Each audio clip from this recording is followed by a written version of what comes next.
In this episode, we talk about Gyandev Ahuja, a former BJP MLA who was expelled by the party recently.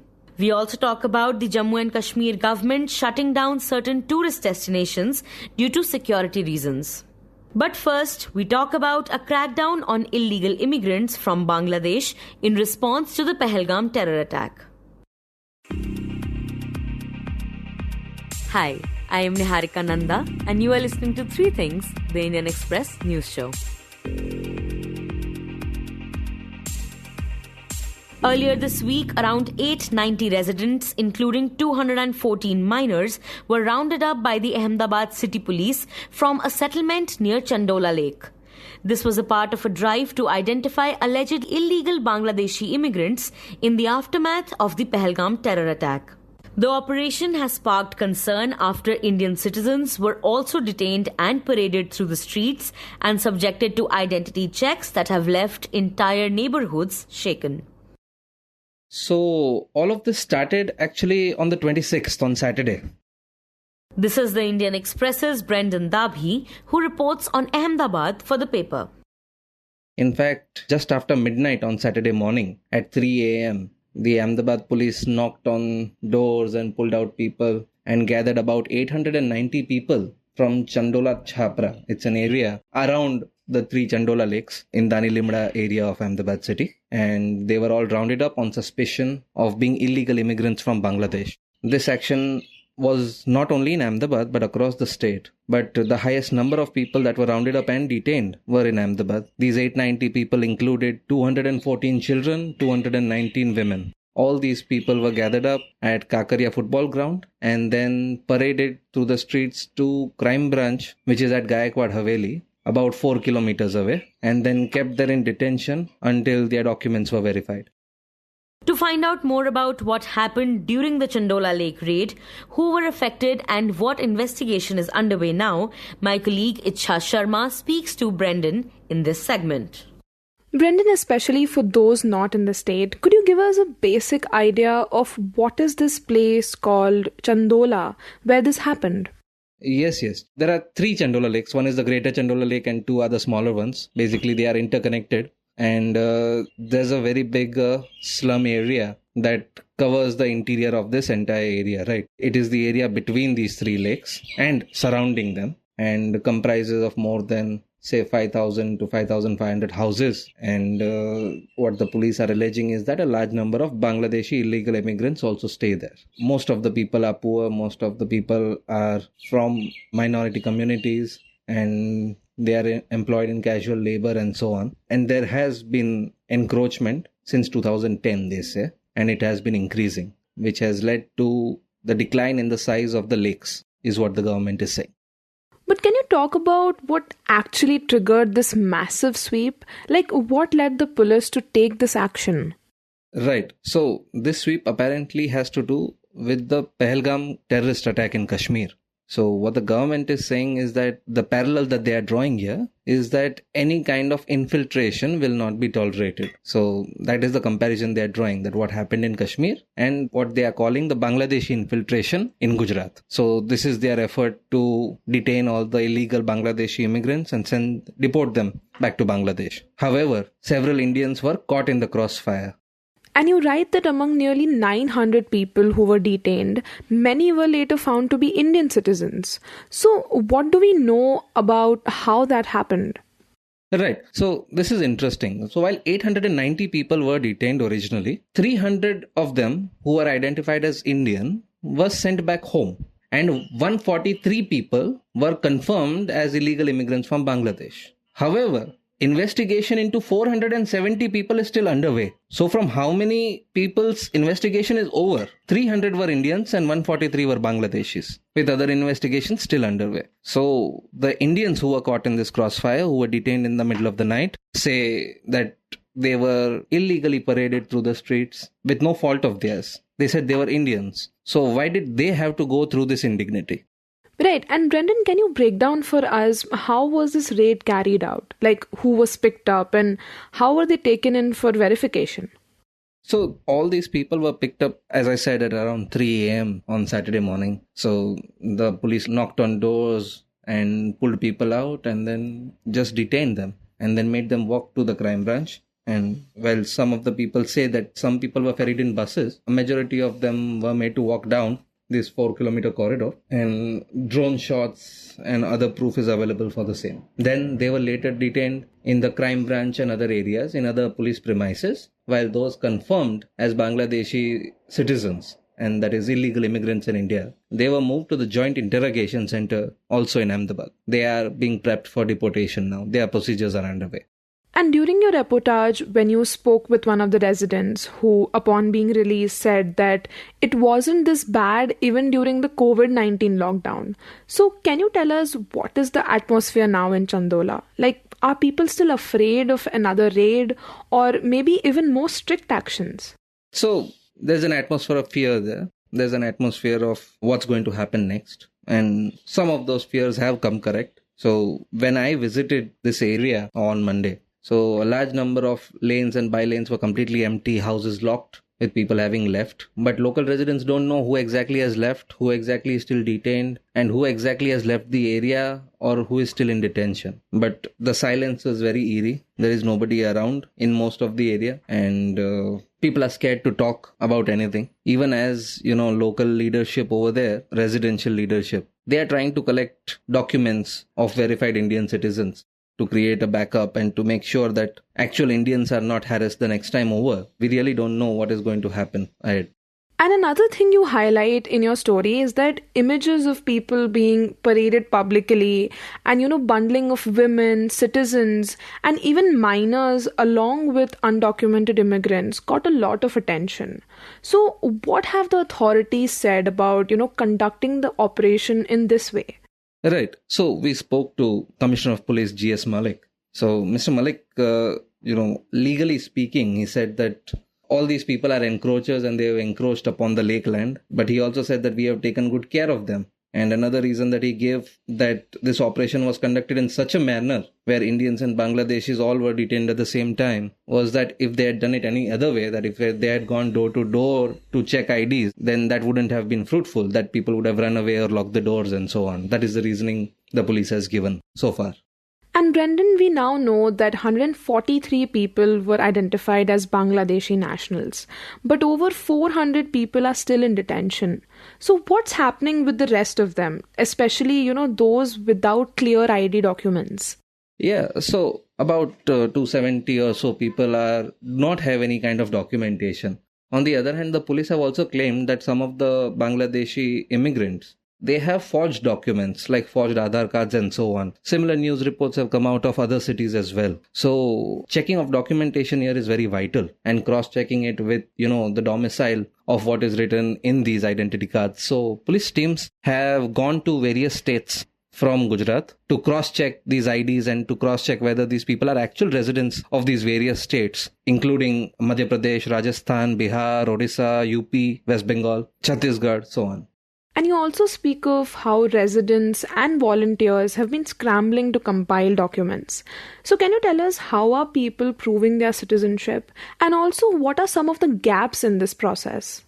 Yeah, so obviously people are very scared to talk about all of this at the moment. But from what I could glean while I was there is that they are trying to at least make sure that those who are Indian citizens, their documents are well accounted for. Because in some cases, people really do not have documents. And I was told that there was a great fire in the Chandola Lake area in 2018, in which many people lost their documents. So all that compilation is underway.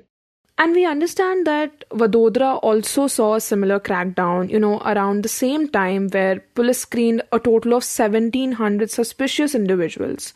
So is this now becoming a broader policy approach or is each city improvising in its own way? So, police in different cities are doing things their own way. For example, as you saw videos of the parade in Ahmedabad and in Baroda and so on. For example, in Rajkot city, that kind of stuff has been avoided where the police has done individual verifications, has not conducted mass detentions. As of Monday evening, the Rajkot police had verified close to about 1,000 people on the basis of being suspect Bangladeshi immigrants. But they had not mass detained them. They conducted these inquiries individually at the police station level and then detained 13 people who they believe are illegal immigrants. And Brendan, you also highlight how, Minister of State Harsh Sanghvi called this a historic victory in rooting out infiltrators. And Commissioner Malik, on the other hand, said that everyone staying there is a land grabber. So, are there any concerns about authorities following the due process in this case? So one may not happen without the other. For example, while this action has taken place and while we are speaking, the Gujarat High Court has just dismissed a petition to stay the demolitions of the hutments around Chandola Lake. So this has just happened. So legality and the question of action both may go hand in hand in this case. And however, the onus of the Pahalgam terrorist attack was placed at the feet of Pakistan. But still, the Gujarat government here has chosen to take action against illegal immigrants from Bangladesh. They alone know the reason for why this has happened. One cannot surmise it, but this is what has happened. And lastly, Brendan, as of today, that is Tuesday, is there clarity yet on what happens next for the people still under investigation and for Chandola itself? Right. So what the development that has taken place today is that early morning bulldozers and trucks reached the Chandola Lake area and began clearing encroachment. According to the Municipal Commissioner Banchanidhi Pani, about 2,000 residential buildings encroachment. These are all hutments. They will be cleared and 1.25 lakh square of lake land will be made free of encroachment. That is what he told me. And now coming to Rajasthan, where an incident of alleged caste discrimination has triggered a political controversy. On Sunday, the BJP expelled former party MLA Gyandev Ahuja for indiscipline. This happened after allegations surfaced that Ahuja purified a temple in Alwar using Gangajal after it was visited by Tikaram Juli, the leader of opposition in the Rajasthan Assembly, who belongs to the Dalit community. The BJP's State Disciplinary Committee conducted a detailed inquiry into the matter and submitted its report to the BJP State President Madan Rathore, who then acted on the findings. In this segment, the Indian Express's Hamza Khan joins us to talk about the expulsion of Gyandev Ahuja and the incident that led to it. Hamza, this entire matter centers around the leader of opposition in Rajasthan visiting a temple and then a BJP party member, quote-unquote, purifying it. Tell us, what do we know about what exactly happened? So on the occasion of Ram Navami on April 6th, the leader of opposition in Rajasthan Assembly, Tikaram Juli, who also hails from Alwar, he had gone for a consecration ceremony of a Ram temple in Alwar's Apnaghar Shalimar locality. So Ahuja lodged his strong objection to Juli's visit, saying that Juli is anti-Hindutva, he is anti-Sanatan. And as Juli was visiting, Ahuja said that he should be ashamed, he should cut his nose and dip it in a bowl of water. I wouldn't use the word boycott as it is Lord Sri Ram's temple, but I will go. And so he basically said that Juli's impure feet will land there and hands will touch the idols. So I will go there tomorrow and sprinkle Gangajal and pray to Lord Ram. And that's what he did the next day. And his reasoning for the same was that, he basically said, ki mandira ko apavitra mat karo, and this is Lord Sri Ram's temple at whose feet I have sprinkled Gangajal. Why Gangajal? Because some impure people came. So when he was specifically asked about Juli, he said, I won't make my mouth dirty or impure by taking names, jo bhi honge. But then later on, as the issue snowballed, he tried to do some damage control and defended himself, saying that he had done nothing wrong, and then that his actions were against the Congress party itself, which had questioned the existence of Lord Ram. So his reasoning now was that if I have done this, it's not because Juli is a Dalit. I have done this because this is my objection, this is my protest against the Congress party. If I'm calling impure, it's the Congress party which I'm calling impure because it had questioned the existence of Lord Ram earlier. So, he was earlier suspended by the party, etc. But he has maintained his stance, saying that even if there is an iota of evidence that I've done something wrong, then I'm ready to shave off my mustache. And how was this action of his received by Tikaram Juli? How did he react to it? So we had interviewed Juli after this incident, and Juli said that when he first saw visuals of Ahuja purifying the temple, his first thought was, how can someone even think in this manner? Then he said that, I thought that these are BJP people, so they must be doing it for political mileage, and I didn't take it seriously as Ahuja is not new to controversies. But when the matter was raised in the media and led to an outcry, Juli's friends and family started calling him up. And Juli told us that they were all quite concerned. and that he felt more and more that he is a leader of opposition, that he is representing all the 6 opposition MLAs of Congress, that he is a leader of the Congress party, which is over 100 years old, which fought for independence. So he said that he thought that when this is happening with me, with all this background, with all this context, and what must be happening with the common man. So he said that that's when he realized that it's a very serious issue. And that's when he said that, he couldn't sleep properly for 2 days, that he was restless. And it's even more concerning because just about 15 months ago, Tikaram Juli himself was the cabinet minister for Rajasthan's Social Justice Department. But then 15 months later, he's in a position where he's being discriminated against. And Hamza, for those who may not know who he is, can you tell us a bit about Gyandev Ahuja and his background?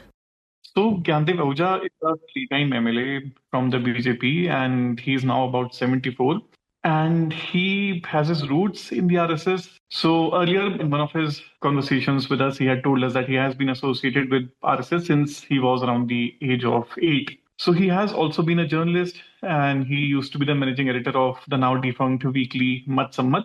And he was first elected from Ramgarh in Alwar in 1998, then in 2008 and in 2013, all the 3 times on a BJP ticket. And in 2018, he was dropped. It was a time when Vasundhara Raje was the CM, and Ahuja was said to be opposed to Vasundhara Raje. However, the BJP subsequently made him the vice president of the state unit as well. And in 2023 assembly elections, the BJP fielded Gyandev Ahuja's nephew, Jai Ahuja, from Ramgarh. However, Jai Ahuja lost and stood third. And Hamza, is this the first time that Ahuja has been at the center of a controversy, or has it happened before as well? So over the years, he has been making headlines. And Ramgarh, Alwar, as we know, is notorious for allegedly there are cow smuggling gangs, and equally there are groups which call themselves Gorakshaks. So Ahuja has been associated with cow vigilantes, and his claim to infamy apart from cow vigilantism was his February 2016 comment, where he claimed that 3,000 beer cans and bottles and 2,000 bottles of country liquor, 10,000 butts of cigarette, 4,000 pieces of beedies, etc. And wrappers of chips and namkeens, 3,000 used condoms, etc. are found daily on JNU campus. And apart from 500 injections used to abort fetuses, where the girls and boys dance naked in cultural programs. So we had asked him about his source of information back then, and he had said that he had received the information on WhatsApp. And in 2017, again, he was in news where he had said that गौ तस्करी करोगे और गौ कृषि करोगे तो यूं ही मरोगे. And then in 2022 again he made similar comments. He had boasted of allegedly killing 5 persons, and which was an apparent reference to alleged cow smugglers. In one of the videos that went viral, we can see Ahuja sitting and telling a person next to him, Pandit ji ab tak to 5 humne mare hain, Lalwandi mein mara, chahe Behrod mein mara, etc. So dairy farmer Pehlu Khan was lynched in Behrod in 2017, and Rakbar was allegedly lynched in Lalwandi in 2018. So he has been making news over the years, and so that's pretty much about him. And we know, of course, that the BJP has now expelled Ahuja. But what was the party's initial reaction?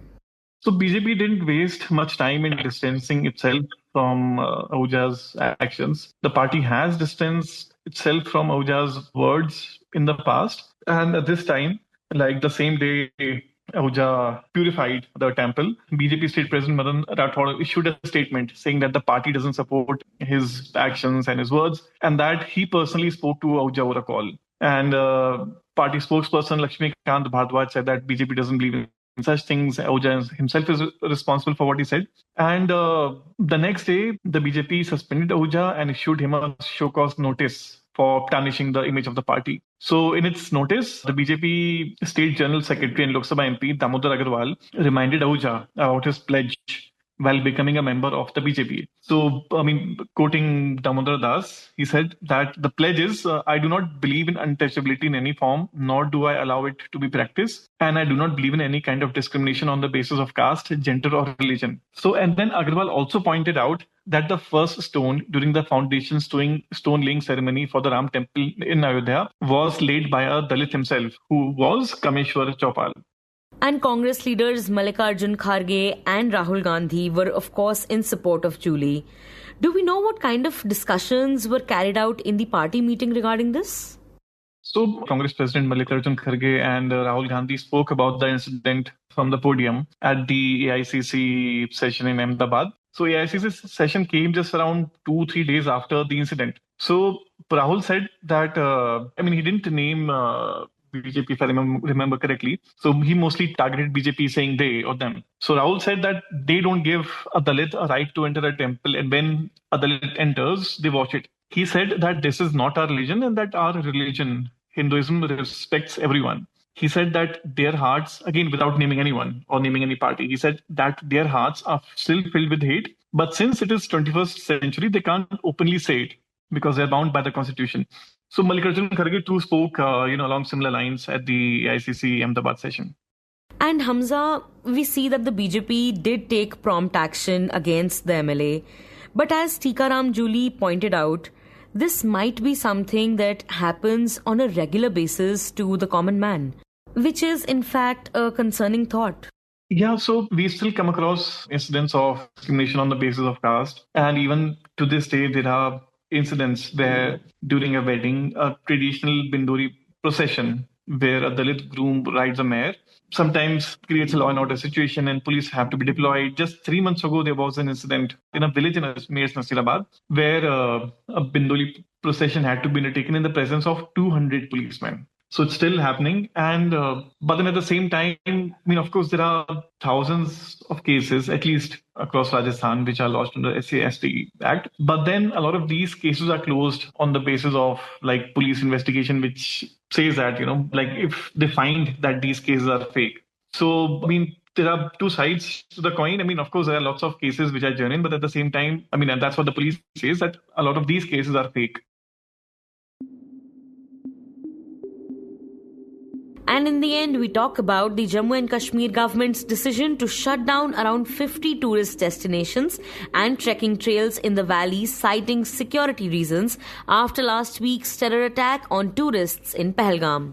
The Indian Express's Basharat Masood reports that the destinations that have been shut down for not having adequate security presence included famous resorts like Gurez Valley, Doda Pathri, Verinag, the Bangus Valley and Yusmarg. Basharat writes that officials said the government decided to close these destinations for safety of the tourists after last Tuesday's attack in Pahalgam, which left 25 tourists and 1 local dead. Tourist destinations that have adequate security presence remain open. Gurez, one of the closed destinations, is a valley on the line of control in Bandipora district that had become a hit with the tourists over the last decade. Doda Pathri, a meadow that was emerging as a favorite tourist destination for its proximity to Srinagar city, just 45 kilometers away, has also been shut. The Bangus Valley in North Kashmir's Kupwara and Verinag in South Kashmir's Anantnag have also been closed for tourists. The common post in Uri on the LOC that had been opened for tourists some time ago has also now been closed. It had been a favorite spot among picnickers both from within and outside Kashmir. According to Basharat, the government has also decided to close Kosarnag, a high-altitude lake in South Kashmir's Shopian, for tourists.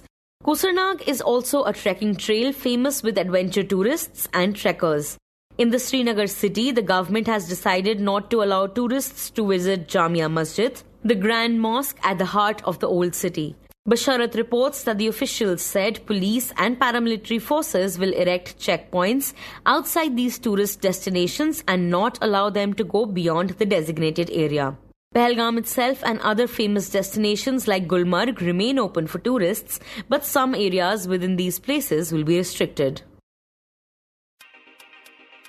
You were listening to 3 Things by the Indian Express. Today's episode was edited and mixed by Suresh Pawar and produced by Ichha Sharma and me, Niharika Nanda.